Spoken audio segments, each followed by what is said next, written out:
السلام عليكم ورحمة الله وبركاته لمانتون السلام يا ولالي halkaad iga daawanaysaan waa channelkayga Yaxya Life aan kaga hadli jiray badan arrimaha jarmalka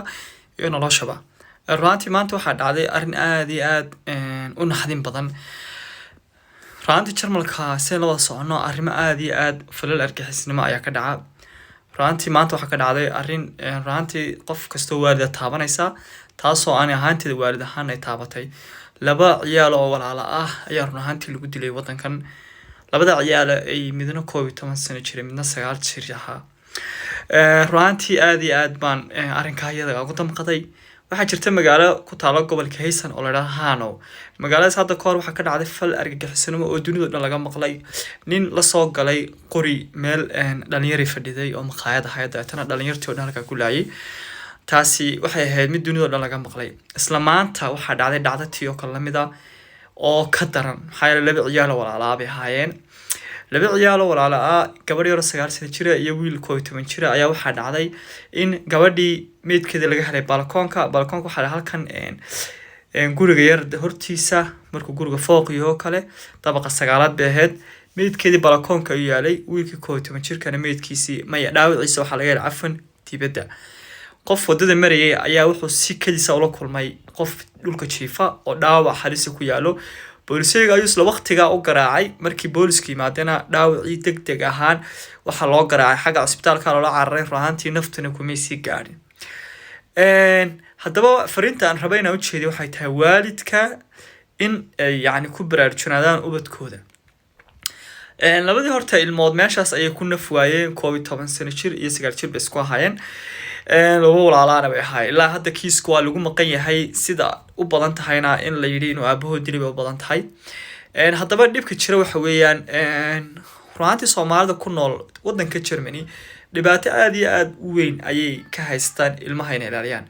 badankood uma feejigna ilmahooda maalin hore waxaa lagu soo daabacay jaraa'idada Jarmalka qayb kamid ah in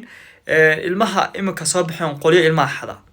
oo ilmaha markay xadaan yani wixii macdan ilmaha ku jira kala baxaan dabeetana ilmaha meedkooda ku tuuraan meelaha ruuxantii Soomaalideenu kuma baraarugsana Soomaalideena Jarmalka joogtay waa in shaqaysa laakiin hooyooyinku badan kuma baraarugsana oo waa hooyooyin badan imika ala TikTok la dhaawa soo baxday oo iyagu 24 halka TikTok iska haystaan iyagoo afaar qabiilnimo isku haysta ilmahooduna u dayacay runtii adaad walaalo tahay waalid Jarmalka jooga waxaad u baahan tahay ilmahaaga inaad u taxadirto maxaa yeelay ruuxanta wararka soo baxaya inaga ahaan inuma wanaagsana Soomaali ahaan Jarmalka jooga maxaa yeelay waalid kaste isaga ayaa ubadkiisa mas'uul ka ah runtii dhacdadani waa dhacdo u baahan marka waalidkii ilmihii kuma baraarugsana ilmad 8 jir 9 jir iskuulka uu tagi kara kaliya waa sax laakiin waxa loo baahan yahay inaad ka baraarugsanato wadankan joogna waa wadin runtii ajaanibta aad looga neceb yahay magaalada doonta ka joog bariga galbeedka waqooyiga laakiin waa wadan ajaanibta aan laga rabin laga jeclayn qofku waliba haduu qaxoonti iyo ajnabiga way kala duwan tahay marka fadlan dhacdo aad u xanuun kulul bay noqotay dhacdo waxay noqotay waalidku ay rabaan inay ku cibra qaataan dhacdo waxay noqotay dhamaan qof kasto ajnabi wadanka joogo qaxoontiya inuu ilgooniga u yeesho ubadkiisa maxaa yeelay dadka cunsuriyiintu badan ma jecla ubadkaaga ma jecla maxaa yeelay waxay ku oranayaan ma rabno in ubad qaxoontiya oo ilmahayga isku kalaas noqdaan macquul ma noqon karto taas waxyaalaha ay kugu oranayaan ba kamid ah waa cunsurnimo aad arkayso taaban karto runtii wadankana waxyaalo badan baa ka jira fadlan Soomaaliyeed ilmihiin u fiijignaada walaal u fiijignaada runtii waxyaalo igu soo noqday ayaa jira marka qaar guulad ahaan sideeba ilmaha yani loo ilaalin karo ilmaha walaal waxa loo ilaalin karo ilmaha daba socoto maaha laakiin ummaha waana fiirsa dhaqankiisa ilmihiisa iyo saaxiib iyo xaguu tagi kara muxuu qabtaa maalintii waana fiirsa iskuulka markuu ka yimaado waana guriga toos yimaada ama waa dad walaal badan hooyooyin guriga iska fadhiya ilmaha iskuulka ka doon albaabka lagu suga waa la soo raacaa adoo gacanta ma qabanayso laakiin waa soo raacaysa guriga keenaysa haddaad ciyaar geenayso ama haddaad maanta kubad geenayso haddaad geenayso meel kale balama kale waa sidoo kale waa muhiim inaad ilmahaaga controlsho aad la socoto tani waa waano bari ka maalin yani waxaan adiga qofka kale ku dhacay bari ka maalin in adiga kugu dhacan baa laga yaabaa wax kasta waa macquul halkan waa Germany ajaanib nacayb baa ka jira jinsi nacayb baa ka jira lagu ma rabo marka qaxoontigii hore teedi kale imka qaxoontigii hore waa la nacay qaxoonti cusub oo Ukraine ay wadanka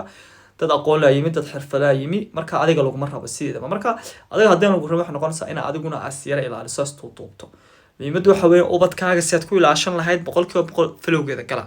Soomaaliye aan is weheshano aan is ilaashano qabiilku waxa ma taro halkan waa Germany waxaan ku wada joognaa waa Soomaali igaal waqooyi ka yimo koonfur ka yimo Soomaali dhexe ka yimo laakiin hobta saaqo waxa weeyaan inaad dareento يعني ujeedkaaga ku joogto ubad bay ku korsoontaa dhamaanteen waalid bayn badankeenahay marka waa inaad mas'uulinimada waalidnimada ay ka muuqataa ilmahaaga waa inaad 100% u taxadirtaa waxaana ka imaanaydo hablo iyadoo weliba ku cura ilmahooda bas saaraya oo iskuulka kaligood diraya taas ilaahay horta badbaadi laakiin muhiimadu waxa weeye adigu laftirkaaga inaad ilaaliso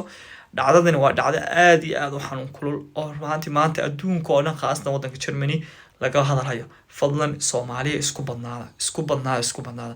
haddii aad walaal aad ugu cusub tahay subscribe saar si akhbaaraadka iyagoo markastaaba update aan kula soo socodsiiyo markasta channel salo walaalkan Guulad Cali Maxamed sallallahu alayhi wa sallam